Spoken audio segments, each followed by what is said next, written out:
Charles Smith was once the golden boy of Georgetown basketball. A hard-nosed, gritty point guard who thrived under pressure, Smith helped lead his team to deep NCAA tournament runs and racked up accolades along the way. His senior season at Georgetown wasn't just good, it was historic. He averaged nearly 19 points per game, earned Big East Player of the Year honors, and made it all the way to the 1988 U.S. Olympic team, the last squad before NBA players were allowed to compete. That summer, Smith and his teammates brought home a bronze medal from Seoul, and his future looked wide open. By the end of his senior year, Smith was a respected leader under legendary coach John Thompson. With his quickness, vision, and tenacity, he seemed destined for a lengthy professional career. But sometimes the road from college stardom to NBA success isn't straight, and for Smith, it was a crash course in how fast life can turn sideways. Despite his college success, NBA teams were skeptical. Smith went undrafted in the 1988 NBA draft, primarily due to concerns about his shooting mechanics and his size, standing just 6 feet 0 inches. Still, the Boston Celtics saw potential and signed him as an undrafted free agent. He played 60 games over 2 seasons, mostly off the bench, chipping in limited minutes but maintaining a professional demeanor. His stats were modest, just under 3 points and 2 assists per game. But for a player from the streets of DC who wasn't supposed to make it this far, every minute on an NBA court was a win. Yet by his second season, Smith's minutes dwindled. A nagging shoulder injury didn't help, but he kept grinding, fighting for a second 10-day contract with the Celtics in early 1991. That second chance would prove to be his last, but not because of his play. March 22, 1991, the date everything fell apart. At around 1:45 a.m., Smith was driving his Dodge Caravan through Boston with his former Georgetown roommate, Benjamin Guillory. That night, 2 Boston University students, Antron and Trang Michelle Dartley, were crossing Commonwealth Avenue. Witnesses later testified that Smith blew through a red light, struck both women, spun his vehicle, slowed briefly, and then accelerated, leaving them dying in the street. A nearby taxi driver chased the minivan, honking and flashing his lights until police intercepted Smith about a mile away. The front of the Dodge Caravan was mangled. Smith cooperated with police, showed no resistance, and submitted to field sobriety tests. His blood alcohol level came back at .06, under the legal limit in Massachusetts at the time. But prosecutors said the impairment was obvious. Inside the car, Guillory later testified that Smith had consumed at least 2 beers before getting behind the wheel. Prosecutors charged Smith with 2 counts of vehicular homicide, manslaughter, leaving the scene of an accident, reckless operation, and failure to yield. His $100,000 bail was set, and just like that, Smith's time with the Celtics was over. The team quietly allowed his 10-day contract to expire, and he was never signed by another NBA franchise. The case drew significant public attention, especially since Smith's college coach, John Thompson, and Celtics officials like Dave Gavitt vouched for his character during the trial. Smith himself did not take the stand, but during sentencing, he addressed the victims' families, delivering a quiet apology, acknowledging their loss without excuses. The trial ended in early 1992 with a verdict that shocked some and angered others. The jury acquitted Smith of the most serious manslaughter charges, but convicted him of 2 counts of vehicular homicide and leaving the scene of an accident. Prosecutors called Smith's decision to flee the scene disgusting and inhumane, arguing that even if he hadn't been heavily intoxicated, abandoning the 2 women showed extreme disregard for life. Smith was sentenced to 4.5 years in prison. He served just over 2 years before being released in July 1994. Remarkably, his basketball journey didn't end there. Smith resumed his career in the minor leagues, even becoming a standout in the Continental Basketball Association (CBA), where he made an all-star team in 1996 and led the league in assists. His overseas career spanned several countries: Serbia, Greece, Spain, Puerto Rico, Argentina, Belgium, and Italy. He even made a brief 13-game return to the NBA with the Minnesota Timberwolves in the 1994-95 season. Yet no matter where Smith played, his name was forever linked to tragedy. fans didn't just remember the college standout or the Olympic medalist. They remembered the man who ran from responsibility. Years later, in 2010, Smith's name resurfaced in grim headlines. He was shot twice in the chest during a home invasion in Maryland. While he survived the attack after surgery, police found large quantities of cocaine and evidence of illegal gambling operations in his house. No charges were filed against Smith in that incident, but it reignited the conversation about his downward spiral. Charles Smith's story is one of immense talent, promise, and a life altered by a single reckless night. From the pride of Georgetown and an Olympic podium to a prison cell and backroom poker games, his legacy remains a complicated cautionary tale of wasted potential and the heavy toll of a split-second decision. Keith Appling was once the brightest basketball star in Michigan. A kid from Detroit's Pershing High School, he wasn't just good, he was historic. In his junior year, Appling dropped an astonishing 49 points in the state championship game, setting a record that had stood for decades. His scoring, court vision, and athleticism made him the top player in the state, earning him the coveted title of Mr. Basketball of Michigan in his senior year. Ranked among the top 35 high school prospects nationally, Appling was considered a future NBA guard in the making. Appling took his talents to Michigan State University in 2010, where he played under legendary coach Tom Izzo. During his 4 years at MSU, Appling started a majority of games, scored over 1,500 points, and established himself as a reliable two-way player. He was known for his quick first step, defensive hustle, and solid perimeter shooting. However, injuries would soon begin to chip away at his career. A wrist injury during his senior year slowed him down significantly, limiting his explosiveness and shot-making ability at a crucial time. In 2014, Appling declared for the NBA draft, but after a rough senior year, his stock had plummeted. He went undrafted, a stunning disappointment for someone who had been hyped as a hometown hero. Still, his journey to the NBA wasn't over. The Orlando Magic picked him up for the 2015 season, offering him a small opportunity to prove himself. He appeared in 5 NBA games, averaging less than 2 points per contest and playing only limited minutes. After his brief NBA stint, Appling shifted to the G League, playing for teams like the Los Angeles Defenders and the Erie Bayhawks. In the G League, he found moderate success, averaging around 10 points, 3 rebounds, and 4 assists per game across 38 appearances. In 2016, he was even named a G League All-Star, but his professional career continued to falter. He eventually ventured overseas, playing in basketball leagues in Mexico, Argentina, Italy, and the Dominican Republic. By 2019, his professional basketball career was essentially finished, replaced by legal troubles and a steady decline into crime. Appling's first major brush with the law came in 2016 when he was arrested for bringing a loaded firearm into a strip club in Dearborn, Michigan. The following year, he was convicted on gun charges and for resisting arrest, landing him in jail for a year with 4 years of probation. By 2020, his troubles had worsened. He was arrested again, this time on heroin possession charges after police discovered 19 grams of heroin in his vehicle. Somehow, Appling avoided prison again, receiving probation despite his growing criminal record. Then, in 2021, Appling's fall from grace turned deadly. On May 22nd, he visited a relative, 66-year-old Clyde Edmonds in Detroit. Edmonds was married to Appling's mother's cousin, meaning they shared a loose family connection. That day, a dispute erupted between the two men, reportedly over a gun. According to police reports, Appling pulled out a firearm and shot Edmonds multiple times. When police arrived on the scene, they found Edmonds lying on the front lawn in critical condition. He later died at the hospital.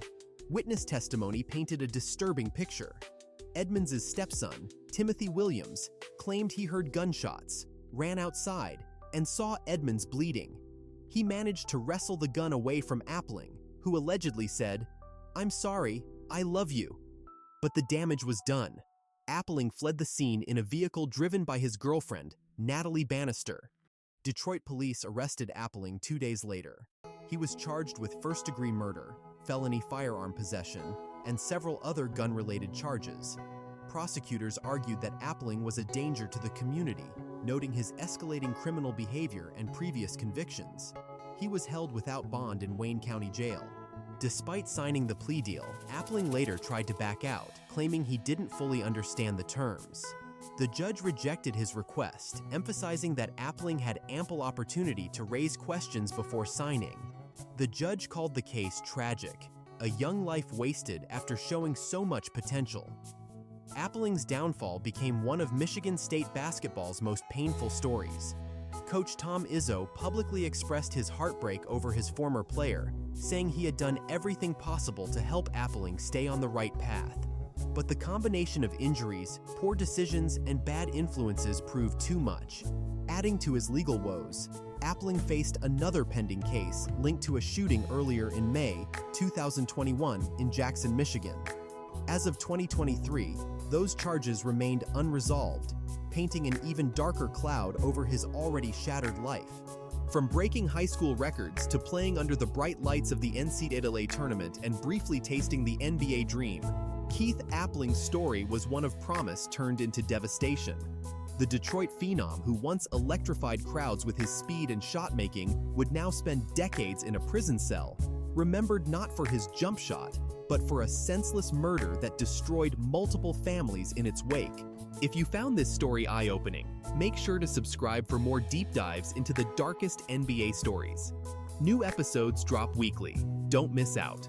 Michael Niles, from NBA hopeful to cold-blooded murderer. Michael Niles had a story that started with perseverance. He grew up in the rough streets of Los Angeles, navigating gang pressures while trying to build a better future.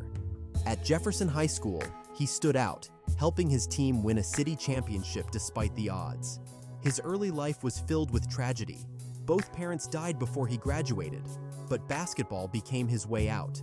With natural athleticism and defensive grit, Niles earned a spot at Cal State Fullerton, becoming a central figure during one of the school's most memorable basketball runs. In 1978, Niles helped Cal State Fullerton achieve a Cinderella run to the NCAA Tournament Elite Eight. He wasn't a flashy scorer, averaging around 12 points and 6 rebounds per game, but his defensive presence and physical play earned him respect. Though he wasn't a college superstar, his role as a tough enforcer gave him enough visibility to be drafted into the NBA. The Philadelphia 76ers selected Niles in the 1979 NBA Draft, 4th round, 83rd overall. It was a long shot, but Niles made it to the pros. His stint with the Sixers never materialized into real minutes, and he was cut before playing a single game. Still, he wasn't ready to quit. He managed to claw his way onto the Phoenix Suns roster for the 1980-81 season.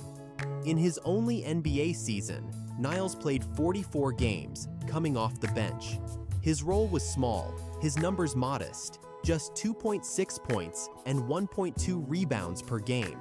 His most notable performance came in a brief flash, scoring 10 points in a game against the Dallas Mavericks.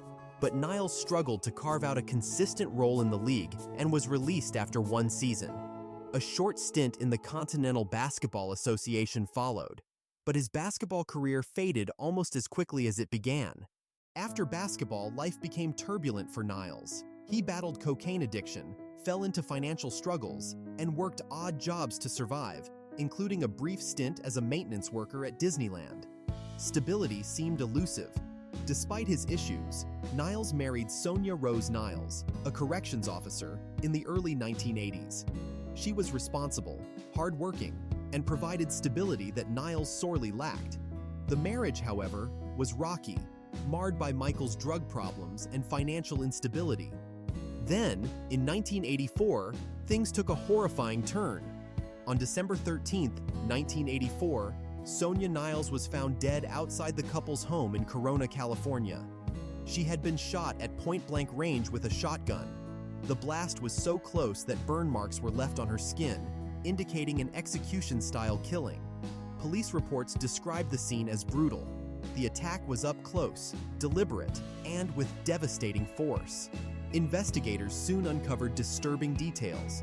Prosecutors alleged that Niles orchestrated his wife's murder to cash in on her $100,000 life insurance policy. The motive was financial desperation. Niles, unemployed and addicted to cocaine, stood to gain a significant payout from Sonia's death.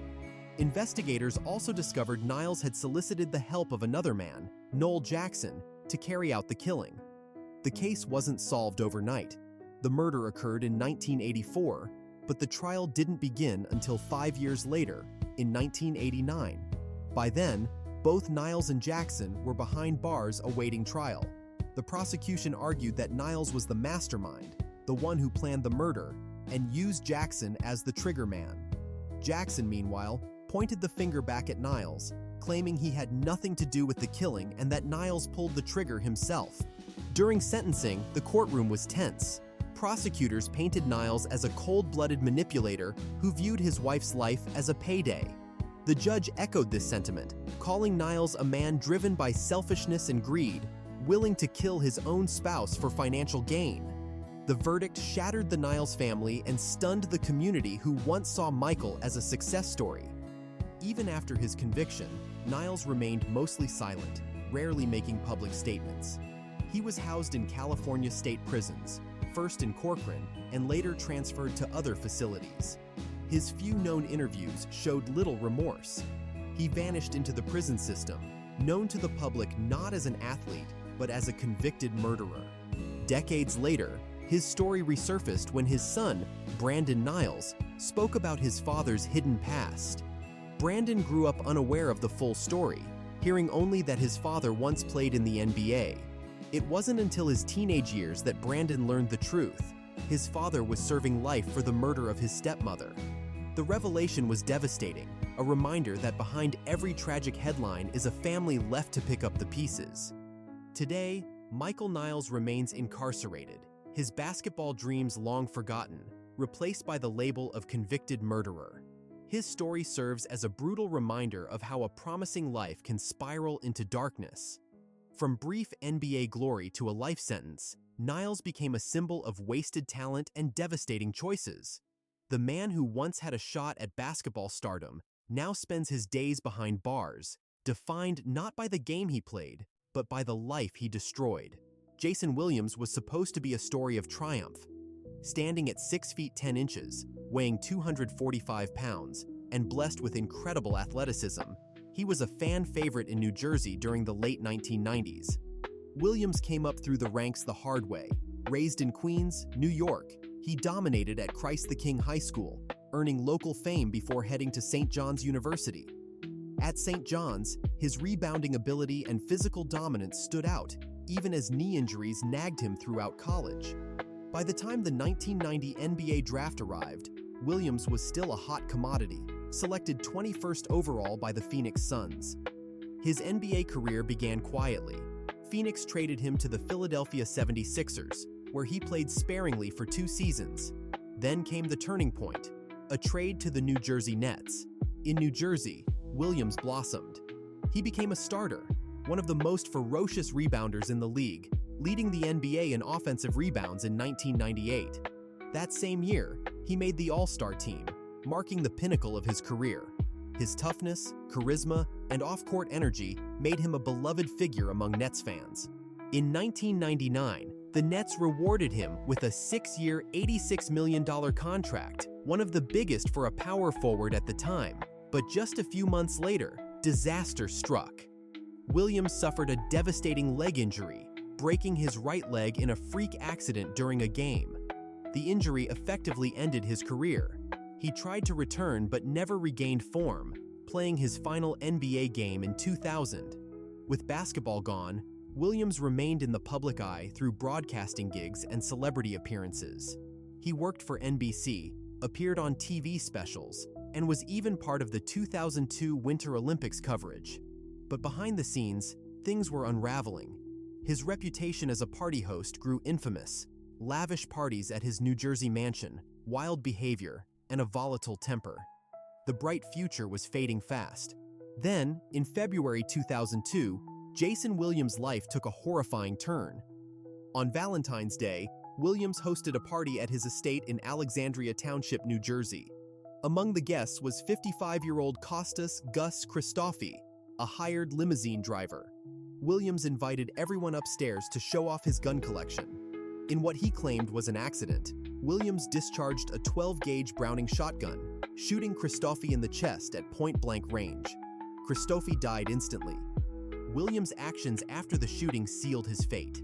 According to police and witnesses, he wiped his fingerprints off the shotgun, tried to stage the scene to look like a suicide by placing the gun in Christofi's hands, stripped off his bloody clothes, and instructed his guests to lie to investigators. By the time police arrived, Williams told them that Christofi had shot himself. Investigators quickly unraveled his story. Forensics revealed that Christofi was shot from a few feet away. Gunshot residue patterns contradicted the suicide claim, and witness statements exposed the attempted cover-up. Williams was arrested in April 2002, charged with aggravated manslaughter, reckless manslaughter, tampering with evidence, hindering apprehension, and a host of related charges. The trial process dragged on for years. In 2004, Williams faced his first trial. The jury acquitted him of the most serious charge, aggravated manslaughter, but convicted him on 4 counts of attempting to cover up the shooting. The jury deadlocked on reckless manslaughter, resulting in a mistrial for that count. The legal delays continued with appeals, retrial motions, and legal maneuvering stretching the case on for nearly 8 years. In 2010, Williams finally agreed to a plea deal. He pleaded guilty to aggravated assault, admitting that his reckless actions caused Christofi's death. In exchange, the most serious charges were dropped. The sentence was set at 5 years in state prison, with no chance of parole until 85% of the sentence was served, in accordance with New Jersey's No Early Release Act. Williams entered prison in February 2010, but even before his sentencing, his troubles continued. Just before his guilty plea, he was arrested in Manhattan for driving drunk, crashing his Mercedes SUV into a tree, and registering a blood alcohol level twice the legal limit. That added another year to his sentence, served partly at the infamous Rikers Island jail. Inside prison, Williams appeared to reflect on his choices. He wrote a memoir, Humbled, detailing his journey from NBA stardom to disgrace. Upon his release in April 2012, after serving nearly 27 months, he claimed he had turned a corner. He opened a drug and alcohol rehab facility in South Carolina, focusing on addiction treatment, and made media appearances urging young athletes to avoid the mistakes he made. Williams even appeared on reality TV, participated in interviews, and gave motivational speeches about accountability. Despite these efforts, the public memory of Jason Williams is inescapably tied to the tragic death of Kostas Christofi. The civil lawsuit filed by Christofi's family settled for $2.75 million, but no amount of money could undo the damage.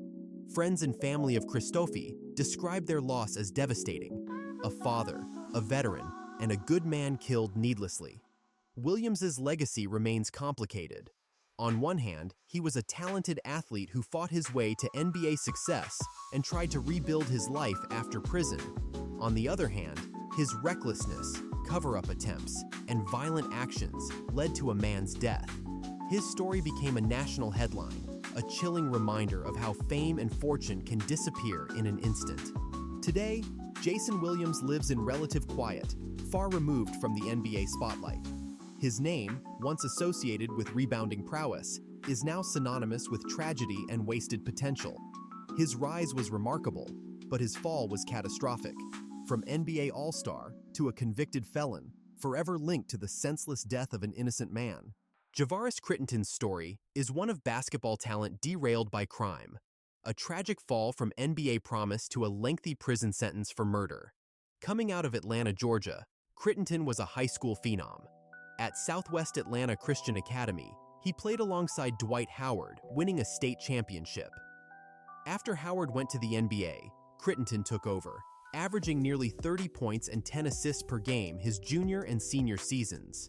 His mix of scoring, passing, and athleticism made him a top recruit nationally.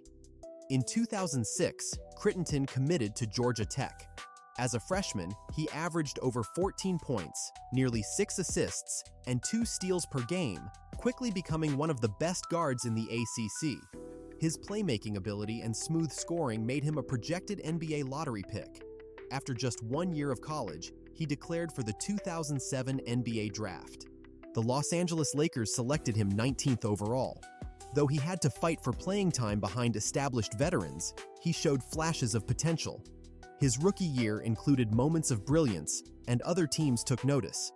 In 2008, the Lakers traded him to the Memphis Grizzlies in the deal that brought Pau Gasol to LA. In Memphis, Crittenton got more playing time, even scoring a career-high 23 points in a game against the Knicks.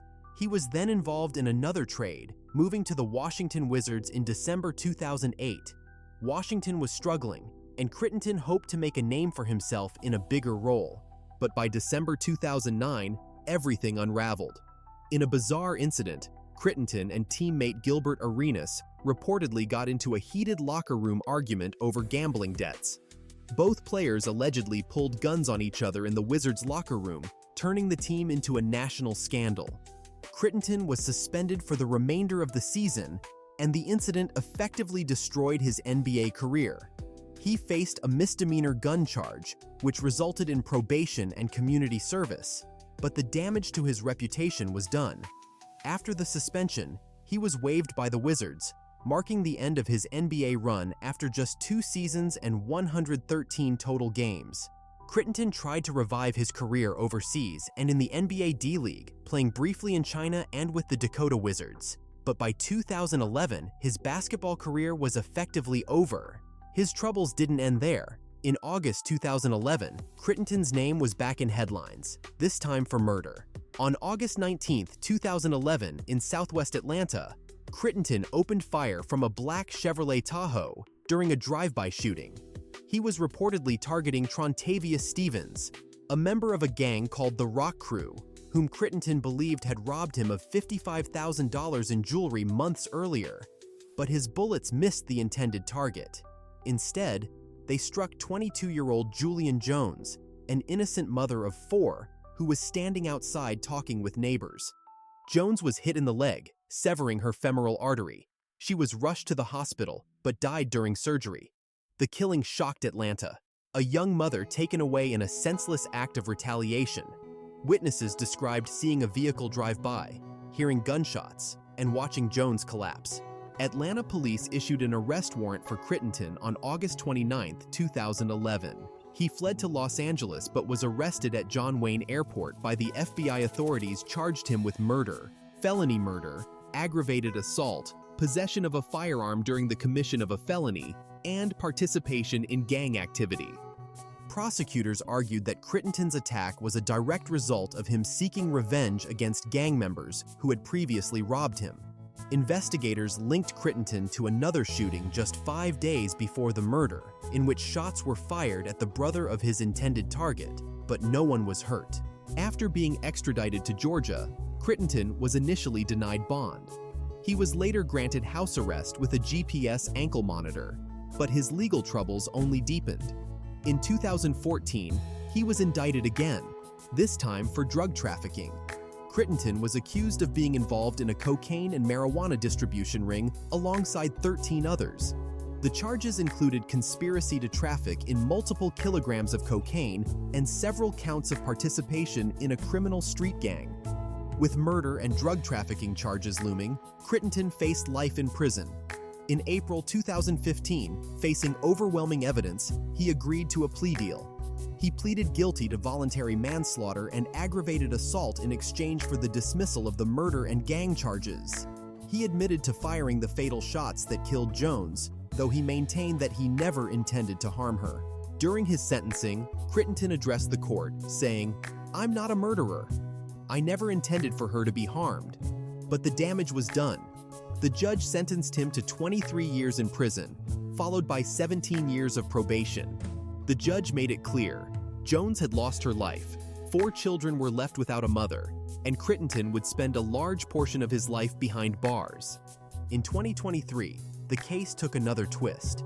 A previously undisclosed deal arranged by a former district attorney allowed for a sentence reduction. Crittenton's sentence was modified to time served, approximately 10 years, plus 30 years of probation, with strict conditions like curfews, community service, and ankle monitoring. The Jones family, blindsided by the decision, called it a betrayal of justice. Jones's mother expressed deep frustration, saying her daughter was killed in cold blood and deserved justice that the reduced sentence failed to provide. Crittenton was released in April 2023, and since then, he has stayed silent, avoiding public appearances or interviews. The fall of Javaris Crittenton remains one of the darkest chapters among former NBA players. From a top-ranked high school player and first-round draft pick to a convicted killer, his life spiraled out of control in less than a decade. What should have been a promising basketball career ended in tragedy, leaving a community mourning a senseless death and a family without a mother. Crittenton's name, once mentioned among the next generation of NBA stars, is now a cautionary tale, a grim reminder of how quickly bad decisions and violent choices can destroy lives, both his own and that of an innocent bystander. Richard Adams' story started with basketball glory and ended in tragedy. In the early 1980s, he was one of the most feared high school players in New York.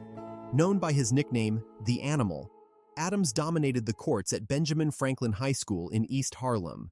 He was a towering 6 feet 9 inches forward with raw strength, energy, and a reputation for bullying his way through defenders. On the Rucker Park courts, his aggressive style became legendary, and many expected him to go far in basketball. Adams's talent earned him a spot at UNLV under Hall of Fame coach Jerry Tarkanian. At UNLV, Adams built his reputation further. From 1981 to 1985, he averaged 13 points and nearly 7 rebounds per game. He was a 2-time Pacific Coast Athletic Association Player of the Year. His most memorable performance came in a triple overtime win against Utah State, where he scored 37 points and grabbed 18 rebounds. He was considered one of the toughest big men in college basketball, famous for his energy, defensive presence, and unrelenting motor. But Adams also had demons. He dealt with personal struggles, including family issues back home in New York, and briefly left UNLV to tend to them. Tarkanian later admitted that Adams was one of the most emotionally unstable players he had coached, but his raw ability made him impossible to ignore. Despite the red flags, Adams was viewed as an NBA prospect. In 1985, Adams entered the NBA draft. The Washington Bullets took him in the 4th round. But just one day after being drafted, Adams was arrested for stealing a car in the Bronx. That arrest ended his NBA dreams before they could begin. The Bullets immediately cut ties, and Adams became a cautionary tale. After his failed NBA bid, Adams bounced around the basketball world. He played in minor leagues like the Continental Basketball Association, CBA, and the United States Basketball League, USBL. He even spent time playing internationally in South America, but his personal issues followed him everywhere. Drugs, alcohol, and violence became constants in his life. His basketball talent faded while his criminal record grew. By the early 1990s, Adams was in and out of jail, arrested multiple times for robbery and assault.